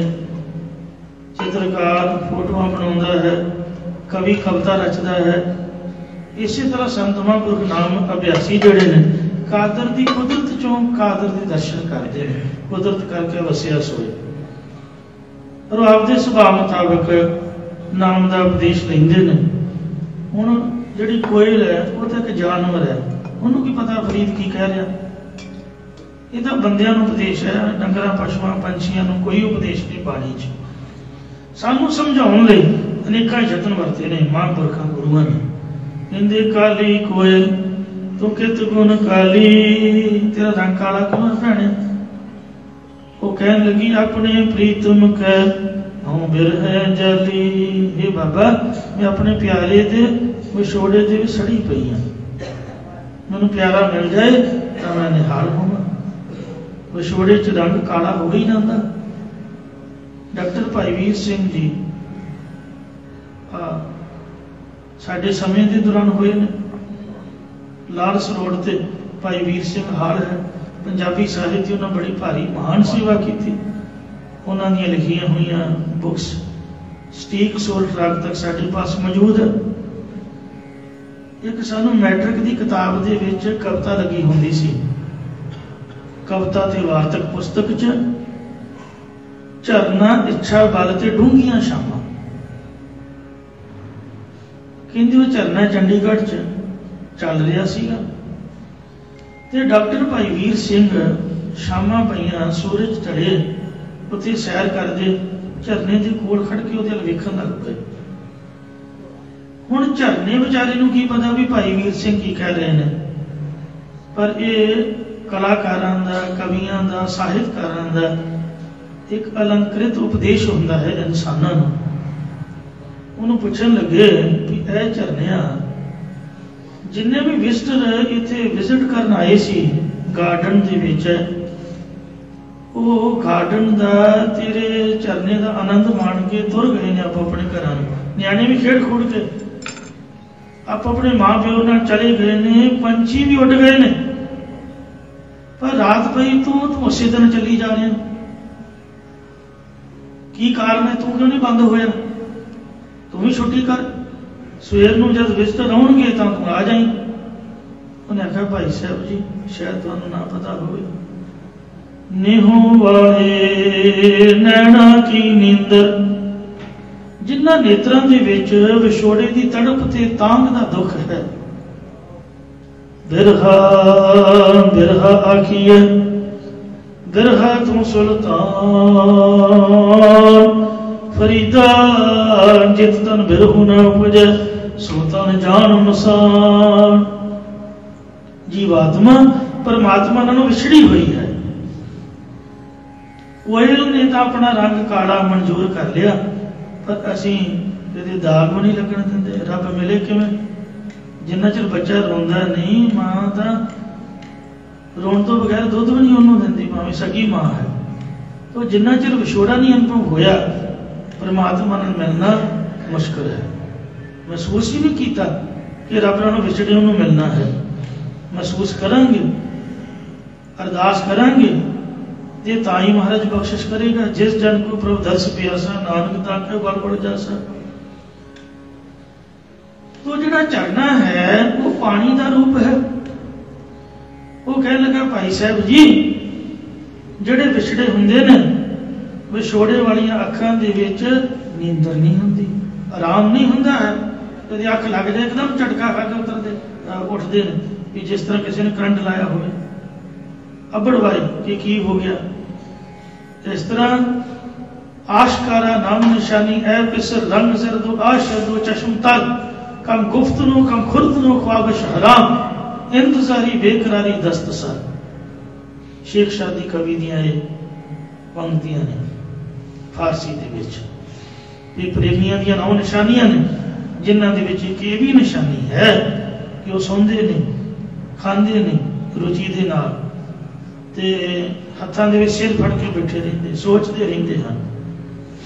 है भाई साहब मैं पानी अपने असली समुद्र दे नाल विछड़िया होया हां। जब सूरज की तपश पैंदी है तो पानी वश बन के उड़ के बदल का रूप बन जाता। वो बदल कहते हवा के वेग के नाल एक जगह दूजी जगह आउंदे पहाड़ियों नाल टकरा के ते बारिश पैदा करते हैं।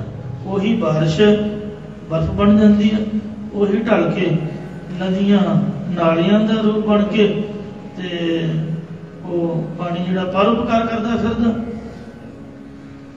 कहते मैं असली समुद्र नाल विछड़िया हुआ, जिन्ना चिर मैं समुद्र च मिल नहीं जाता उन्ना चिर मेरा वेग चलता रहेगा चलता रहेगा। इंसान की कोशिश है, कहते ट्राई अगेन फॉर सक्सैसफुल, सफलता कोशिश वालियां दे कदम चूमती है और एक दिन उन्होंने जरूर प्राप्त होती है।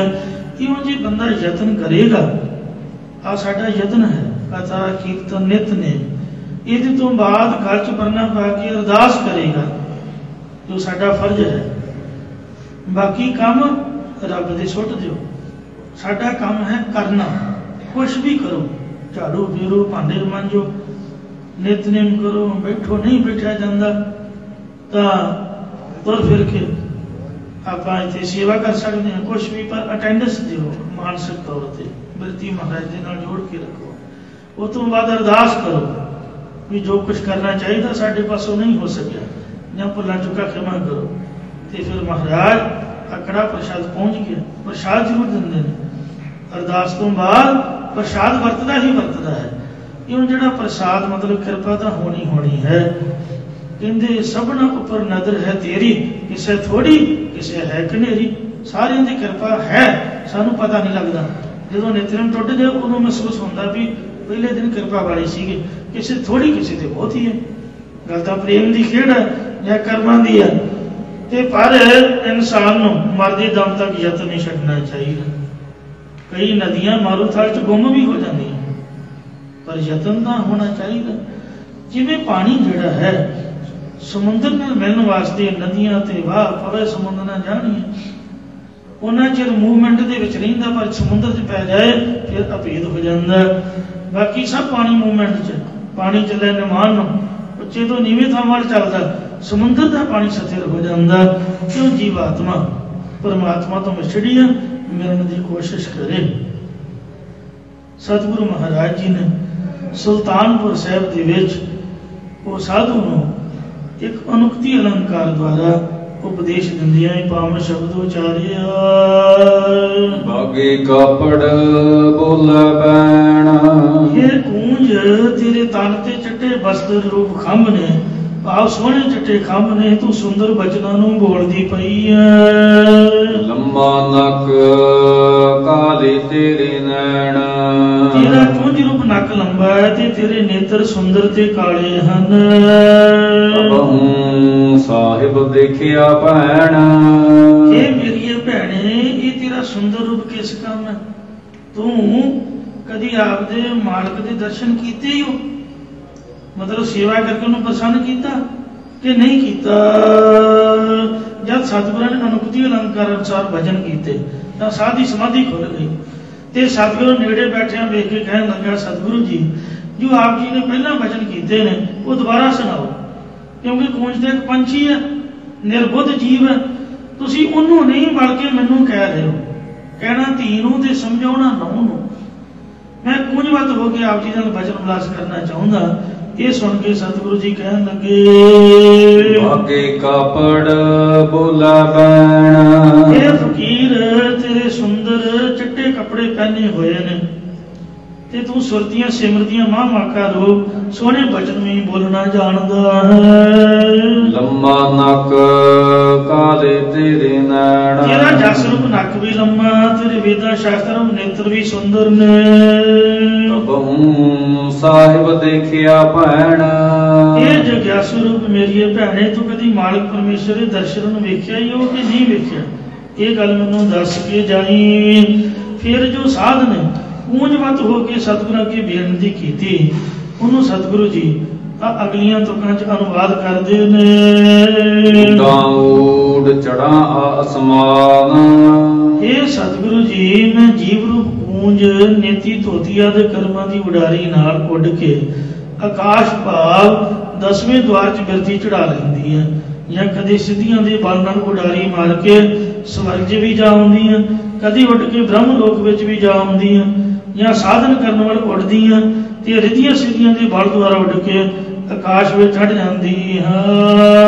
ਸਾਹਿਬ ਸਮ੍ਰਿਥ ਤੇਰਾ ਤਾਣ, ਪਰੰਤੂ ਇਹ ਸਰਬ ਕਲਾ ਸਮਰੱਥ ਮਾਲਕ ਸਤਿਗੁਰੂ ਜੀ, ਇਹ ਸਭ ਤਾਕਤਾਂ ਤੇਰੇ ਬਲ ਕਰਕੇ ਹੀ ਹਨ। ਜਲ ਥਲ ਡੂੰਗਰ ਦੇਖਾਂ ਤੀਰ, ਇਹ ਸਤਿਗੁਰੂ ਜੀ ਮੈਂ ਤੁਹਾਡੀ ਕਿਰਪਾ ਨਾਲ ਜਲ ਤੇ ਥਲ ਖੁਸ਼ਕ ਥਾਵਾਂ, ਡੂੰਗਰ ਪਹਾੜਾਂ ਤੇ ਨਦੀਆਂ ਦੇ ਕਿਨਾਰਿਆਂ ਨੂੰ ਦੇਖਣਾ ਕਰਦੀ ਹਾਂ। ਆਨਥ ਨੰਤਰ ਸਾਹਿਬ ਵੀਰ, ਸਤਿਗੁਰੂ ਜੀ ਕਦਰ ਕਰਦੇ ਕਿ हे ਭਰਾ, ਤੂੰ ਕਦੇ ਅਸਥਾਨਾਂ ਦੇ ਅੰਦਰ ਪਰਮੇਸ਼ਰ ਨੂੰ ਵਿਆਪਕ ਵੇਖਿਆ ਕਿ ਨਹੀਂ ਵੇਖਿਆ, ਕਿ ਸੈਰ ਸਪਾਟੇ 'ਚ ਹੀ ਤੁਰਿਆ ਫਿਰਦਾ? ਇਸੇ ਪ੍ਰਕਾਰ ਥਲ ਡੂੰਗਰ ਦੇਖਾਂ ਤੀਰ, ਇਹ ਭਾਈ ਤੂੰ ਜਲ ਵਾਲੇ ਥਾਵਾਂ ਖੁਸ਼ਕ ਥਾਵਾਂ ਨੂੰ ਦੇਖਦਾ, ਪਹਾੜਾਂ ਉੱਤੇ ਵੀ ਉੱਠ ਕੇ ਚਲਿਆ ਜਾਂਦਾ ਹੈ, ਤੀਰਥਾਂ ਦੇ ਕਿਨਾਰਿਆਂ ਤੇ ਵੀ ਵਿਚਰਾਉਂਦਾ ਹੈ। ਅਨੰਦਰ ਸਾਹਿਬ ਵੀਰ, ਇਹ ਮੇਰੇ ਵੀਰ ਮੇਰੇ ਭਰਾ, ਸਾਰੇ ਅਸਥਾਨਾਂ ਤੇ ਅਸਥਾਨਾਂ ਦੇ ਅੰਦਰ ਮਾਲਕ ਪਰਮੇਸ਼ਰ ਵਿਆਪਕ ਹੈ, ਕਦੀ ਉਹਨੂੰ ਤੂੰ ਵੇਖਿਆ ਕਿ ਨਹੀਂ ਵੇਖਿਆ? ਇਸੇ ਤਰ੍ਹਾਂ ਥਲ ਡੂੰਗਰ ਦੇਖਾਂ ਤੀਰ, ਜਲ ਦੀ ਤਰ੍ਹਾਂ ਉੱਤਮ ਅਧਿਕਾਰੀ ਤੇ ਥਲ ਦੀ ਤਰ੍ਹਾਂ ਮੱਧਮ ਅਧਿਕਾਰੀ ਨੂੰ ਵੇਖਦਾ ਹੈ, ਪਹਾੜਾਂ ਦੀ ਤਰ੍ਹਾਂ ਪੰਜਾਂ ਕੋਸ਼ਾਂ ਦੀ ਨਿਵਰਤੀ ਕਰਨ ਵਾਲੇ ਪੁਰਖਾਂ ਨੂੰ ਵੇਖਦਾ, ਜਾਂ ਪੰਜਾਂ ਕੋਸ਼ਾਂ ਤੋਂ ਪਰੇ ਰਹਿਣ ਵਾਲੇ ਪੁਰਖਾਂ ਦੇ ਦਰਸ਼ਨ ਵੀ ਵੇਖਣਾ ਕਰਦਾ ਹੈ, ਤੀਰਥਾਂ ਦੇ ਕਿਨਾਰਿਆਂ ਤੇ ਵਿਚਰਨ ਵਾਲੇ ਪ੍ਰੇਮੀਆਂ ਜਾਂ ਸੰਸਾਰ ਤੋਂ ਕਿਨਾਰਾ ਕਰੀ ਬੈਠੇ ਪੁਰਖਾਂ ਦੇ ਦਰਸ਼ਨ ਵੀ ਵੇਖਣਾ ਕਰਦਾ ਹੈ। ਆਨਥ ਨੰਤਰ ਸਾਹਿਬ ਵੀਰ, ਇਹ ਮੇਰੇ ਭਰਾ ਮੇਰੇ ਵੀਰ, ਜੋ ਸਾਰੇ ਥਾਵਾਂ ਦੇ ਅੰਦਰ ਪਰਮੇਸ਼ਰ ਵਿਆਪਕ ਹੈ, ਉਹਨੂੰ ਵੀ ਕਦੀ ਵੇਖਿਆ ਹੀ ਕਿ ਨਹੀਂ ਵੇਖਿਆ? ਇਹ ਭਰਾਵਾ ਤਾਈਓ ਤੂੰ ਵੀਰ ਬਹਾਦਰ ਬਣੇਗਾ, ਜੇਕਰ ਥਾਵਾਂ ਦੇ ਅੰਦਰ ਵਸਣ ਵਾਲੇ ਪੂਰਨ ਪਰਮੇਸ਼ਰ ਨੂੰ ਹਿਰਦੇ ਵਿੱਚੋਂ ਵੇਖ ਲਵੇਂਗਾ। ਜਾਂ ਇਹ ਸੂਰਬੀਰ ਬਹਾਦਰ ਗੁਰੂ ਜੀ, ਤੇਰੀ ਮਿਹਰ ਸਦਕਾ ਮੈਂ ਜਲਾ ਤਲਾਂ ਪਹਾੜਾਂ ਤੇ ਨਦੀਆਂ ਦੇ ਕਿਨਾਰਿਆਂ ਨੂੰ ਵੇਖਣਾ ਕਰਦਾ, ਤੇ ਸਾਰੇ ਥਾਵਾਂ ਦੇ ਅੰਦਰ ਰਹਿਣ ਵਾਲੇ ਜੀਵਾਂ ਨੂੰ ਵੀ ਵੇਖਣਾ ਕਰਦਾ। ਇਹ ਉਪਰੋਕਤ ਵਾਰਤਾ ਸੁਣ ਕੇ ਸਤਿਗੁਰੂ ਸਾਹਿਬ ਜੀ ਕੂੰਜ ਦੇ ਪ੍ਰਕਰਨ ਦੁਆਰਾ ਸਮਝਾਉਂਦੇ ਨੇ। ਜਿਨ ਤਨ ਸਾਜ ਦੀਏ ਨਾਲ ਖੰਭ, ਜਿਸ ਵਾਹਿਗੁਰੂ ਨੇ ਤੇਰੇ ਸਰੀਰ ਨੂੰ ਰਚ ਕੇ ਬਣਾ ਕੇ ਇਹਦੇ ਨਾਲ ਇੰਦਰੀਆਂ ਜਾਂ ਪ੍ਰਾਣਾ ਰੂਪੀ ਖੰਭ ਦਿੱਤੇ ਨੇ, ਜਾਂ ਵਿਦਖ ਨਖੇਦ ਕਰਮਾਂ ਰੂਪੀ ਖੰਭ ਦਿੱਤੇ, ਜਾਂ ਸਿੱਧੀਆਂ ਰੂਪੀ ਖੰਭ ਦਿੱਤੇ ਨੇ। ਅਤ ਤ੍ਰਿਸ਼ਨਾ ਉੱਡਣਾ ਕੀ ਡੰਜ, ਤੈਨੂੰ ਦੁਨਿਆਵੀ ਪਦਾਰਥਾਂ ਦੇ ਭੋਗਣ ਦੀ ਅਤਿਅੰਤ ਤ੍ਰਿਸ਼ਨਾ ਲੱਗੀ ਹੋਈ ਹੈ, ਤੇ ਬ੍ਰਹਮ ਲੋਕ ਸਵਰਗ ਲੋਕ ਚ ਉੱਡਣ ਦੀ ਕੀ ਜਨਤਾ ਇੱਛਾ ਲੱਗੀ ਰਹਿੰਦੀ ਹੈ। ਇਹ ਤੇਰੇ ਲਈ ਦੁਰਸਤ ਗੱਲ ਨਹੀਂ ਹੈ। ਨਦਰ ਕਰੇ ਤਾਂ ਬੰਦਾਂ ਤੀਰ, ਫਿਰ ਜੋ ਫਕੀਰ ਨੇ ਕਿਹਾ ਉਹਨੂੰ ਸਤਿਗੁਰੂ ਜੀ ਕਥਨ ਕਰਦੇ, ਇਹ ਸਤਿਗੁਰੂ ਜੀ ਜਦ ਤੂੰ ਮੇਰੇ ਤੇ ਕਿਰਪਾ ਦ੍ਰਿਸ਼ਟੀ ਕਰੇ ਤਾਂ ਮੈਂ ਇਹਨਾਂ ਪਦਾਰਥਾਂ ਵੱਲ ਵੇਖਣ ਤੋਂ ਧੀਰਜਤਾ ਬੰਨਾਂਗਾ। ਬਾਣੀ ਤਾਈਓ ਹੀ ਗੁਰੂ ਹੈ, ਆਪੇ ਹੀ ਸਿੱਖ ਮੁਖ ਦੁਆਰਾ ਬੇਨਤੀ ਹੋ ਰਹੀ ਹੈ, ਆਪੇ ਹੀ ਗੁਰੂ ਮੁਖ ਦੁਆਰਾ ਇੱਕੋ ਹੀ ਸ਼ਬਦ ਦੇ ਵਿੱਚ ਕੁਐਸਚਨ ਆਨਸਰ ਨੇ, ਤਾਈਓ ਗੁਰਬਾਣੀ ਗੁਰੂ ਹੈ। ਜਿਉਂ ਵੇਖਾ ਲੈ ਤਿਉਂ ਵੇਖਾਂ ਵੀਰ, ਇਹ ਸੂਰਬੀਰ ਸਤਿਗੁਰੂ ਜੀ, ਜਿਵੇਂ ਤੁਸੀਂ ਮੈਨੂੰ ਪਰਮੇਸ਼ਰ ਦਾ ਸਰੂਪ ਵਿਖਾਲਣਾ ਕਰੋਗੇ, ਤਿਵੇਂ ਹੀ ਮੈਂ ਪਰਮੇਸ਼ਰ ਦੇ ਦਰਸ਼ਨਾਂ ਨੂੰ ਵੇਖਣਾ ਕਰਾਂਗਾ। ਮਤਲਬ ਮੈਨੂੰ ਤਾਂ ਚੇਤਾ ਹੀ ਨਹੀਂ ਸੀਗਾ ਵੀ ਰੱਬ ਵੀ ਮਿਲ ਜਾਂਦਾ, ਦਰਸ਼ਨ ਹੁੰਦੇ। ਮੈਂ ਤਾਂ ਬਸ ਜਪ ਤਪ ਵੀ ਕਰੀ ਜਾਂਦਾ ਹਾਂ, ਤੇ ਹੁਣ ਜੇ ਤੁਸੀਂ ਦੱਸਿਆ ਮੈਨੂੰ ਤੇ ਕਿਰਪਾ ਕਰਕੇ ਬਾਂਹ ਤੋਂ ਫੜ ਕੇ ਮਿਲਾ ਵੀ ਦਿਓ ਜੀ। ਨਾ ਇਹੋ ਤਨ ਜਾਏਗਾ ਨਾ ਜਾहेंगे ਖੰਭ। ਫਿਰ ਸਤਿਗੁਰੂ ਜੀ ਕਹਿਣ ਲੱਗੇ ਕਿ ਜੇਕਰ ਤੈਨੂੰ ਪਰਮੇਸ਼ਰ ਦੇ ਦੇਖਣ ਦੀ ਇੱਛਾ ਹੈ ਤਾਂ ਰਿਧੀਆਂ ਸਿੱਧੀਆਂ ਤੇ ਦੇਹ ਦੀ ਹੰਗਤਾਂ ਨੂੰ ਤਿਆਗ ਦੇਣਾ ਕਰ, ਕਿਉਂਕਿ ਇਹ ਜਿਹੜਾ ਸਰੀਰ ਹੈ ਇਹ ਪਰਲੋਕ ਨਾਲ ਨਹੀਂ ਜਾਏਗਾ ਤੇ ਨਾ ਰਿਧੀਆਂ ਸਿੱਧੀਆਂ ਇੰਦਰੀਆਂ ਰੋਗ ਵੇਦਨ ਖੇਦ ਪਦਾਰਥਾਂ ਨੂੰ ਖੰਭ ਜਾਣਗੇ। ਮਤਲਬ ਤਾਕਤ ਦਾ ਹੰਕਾਰ ਨਾ ਕਰ। ਇੱਕ ਤਾਂ ਸ਼ਰਾਬ ਦਾ ਨਸ਼ਾ ਹੁੰਦਾ ਨਾ, ਲੋਕ ਪਿਆਲਾ ਪੀਂਦੇ ਨੇ। ਇੱਕ ਬੋਝੀ ਦੇ ਵਿੱਚ ਮਾਇਆ ਦਾ ਨਸ਼ਾ ਹੈ। ਬੋਝੀ ਭਰੀ ਹੋਵੇ ਤੇ ਡੱਬ 'ਚ ਹੋਵੇ ਪਿਸਟਲ, ਭਾਵੇਂ ਉੱਤੋਂ ਦੀ ਚੋਲਾ ਹੀ ਪਾਇਆ ਹੋਵੇ ਤੇ ਬੰਦਾ ਅੱਡੀ ਚੁੱਕੀ ਰੱਖੂਗਾ ਐਨ ਧੌਣ ਤਾਂ ਡੱਬ 'ਚ ਪਿਸਟਲ ਤੇ ਬੋਝੀ 'ਚ ਪੈਸੇ ਦਾ ਇੰਨਾ ਨਸ਼ਾ ਤੇ ਥੱਲੇ ਹੋਵੇ ਕਾਰ ਤੇ ਟੀ ਟੀ ਕਰਦਾ ਲਾ ਕੇ ਸਾਈਕਲ ਵਾਲੇ ਨੂੰ ਵੇਖੇਗਾ ਨੇ ਤੁਰਿਆ ਜਾਂਦਿਆਂ ਨੂੰ ਚੱਕਰ ਦੀਆਂ ਛਿੱਟਾਂ ਪਾ ਕੇ। ਸਾਨੂੰ ਕੀ, ਸਾਨੂੰ ਰੱਬ ਨੇ ਸਭ ਕੁਝ ਦਿੱਤਾ। ਇਹ ਮਾਇਆ ਦਾ ਬੜਾ ਨਸ਼ਾ ਹੈ, ਇਹਦਾ ਤਿਆਗ ਹੋਣਾ ਚਾਹੀਦਾ ਹੈ, ਤਾਂ ਹੀ ਮਹਾਰਾਜ ਦੀ ਕਿਰਪਾ ਹੁੰਦੀ ਹੈ। ਇਹ ਜਿਹੜੀ ਤਾਕਤ ਹੈ, ਕੋਈ ਵੀ ਸਰੀਰ ਦੀ ਤਾਕਤ ਹੈ, ਪੈਸੇ ਦੀ ਤਾਕਤ ਹੈ, ਭਰਾਵਾਂ ਦੀ ਤਾਕਤ ਹੈ, ਆ ਪੰਜਾਂ ਸਰਪੰਚਾਂ ਅੱਜ ਕੱਲ੍ਹ ਵੋਟਾਂ ਮੇਰੀ ਸਿੱਧੂ ਨਾਲ ਗੱਲ ਹੈ, ਮੇਰੀ ਫਲਾਣੇ ਨਾਲ, ਇਹ ਵੀ ਇੱਕ ਨਸ਼ਾ ਹੀ ਹੈ। ਤੋ ਇਸ ਤਰੀਕੇ ਨਾਲ ਹਥਿਆਰ ਦਾ ਕਿਸੇ ਵੀ ਤਾਕਤ ਦਾ ਨਸ਼ਾ ਇਹ ਹੰਕਾਰ ਦਾ ਤਿਆਗ ਕਰ ਦੇ। ਹੁਣ ਬਾਣੀ ਅਗਨੀ ਕਾ ਸੰਬੰਧ, ਇਹ ਸਭ ਕੁਝ ਨਾਲ ਨਹੀਂ ਜਾਏਗਾ, ਸਭ ਕੁਝ ਇੱਥੇ ਰਹਿ ਜਾਊਗਾ। ਇਹ ਸਰੀਰ ਹਵਾ ਪਾਣੀ ਆਕਾਸ਼ਕ ਤੱਤਾਂ ਦਾ ਸੰਬੰਧ ਹੈ, ਇਹਨਾਂ ਦੇ ਮਿਲਾਪ ਤੋਂ ਬਣਿਆ ਹੋਇਆ ਹੈ। ਜਾਂ ਪੌਣ ਦੀ ਤਰ੍ਹਾਂ ਰਜੋਗੁਣ, ਪਾਣੀ ਤਰ੍ਹਾਂ ਸਤੋਗੁਣ ਤੇ ਅੱਗ ਦੀ ਤਰ੍ਹਾਂ ਤਮੋਗੁਣ ਆਦਿ ਗੁਣਾਂ ਦਾ ਸੰਬੰਧ ਹੋਣ ਕਰਕੇ ਤੈਨੂੰ ਸਾਰਾ ਪਸਾਰਾ ਦਿਖ ਰਿਹਾ ਹੈ। ਨਾਨਕ ਕਰਮ ਹੋਵੇ ਜਪੀਐ ਕਰ ਗੁਰ ਪੀਰ। ਮਹਾਰਾਜ ਕਥਨ ਕਰਦੇ ਜੇ ਪੂਰਬ ਨੇ ਨਿਸ਼ਕਾਮ ਕਰਮ ਕੀਤੇ ਹੋਣ ਤਾਂ ਪੂਜਨੀ ਗੁਰਾਂ ਦੇ ਉਪਦੇਸ਼ ਨੂੰ ਧਾਰਨ ਕਰਕੇ ਪਰਮੇਸ਼ਰ ਦਾ ਨਾਮ ਜਪਣਾ ਕਰੀਦਾ। ਜਾਂ ਜੇਕਰ ਪੂਜਨੀ ਗੁਰਾਂ ਦੇ ਉਪਦੇਸ਼ ਨੂੰ ਧਾਰਨ ਕਰਕੇ ਨਾਮ ਨੂੰ ਜਪਣਾ ਕਰੀਏ ਤਾਂ ਪਰਮੇਸ਼ਰ ਦੀ ਕਿਰਪਾ ਹੁੰਦੀ ਹੈ। ਸਮਾਵੈ ਹੋ ਸਰੀਰ, ਤਾਂ ਫਿਰ ਇਹ ਸਰੀਰ ਸਤ ਸਰੂਪ ਪਰਮੇਸ਼ਰ ਸਮਾ ਜਾਂਦਾ, ਲੀਨ ਹੋ ਜਾਂਦਾ ਹੈ।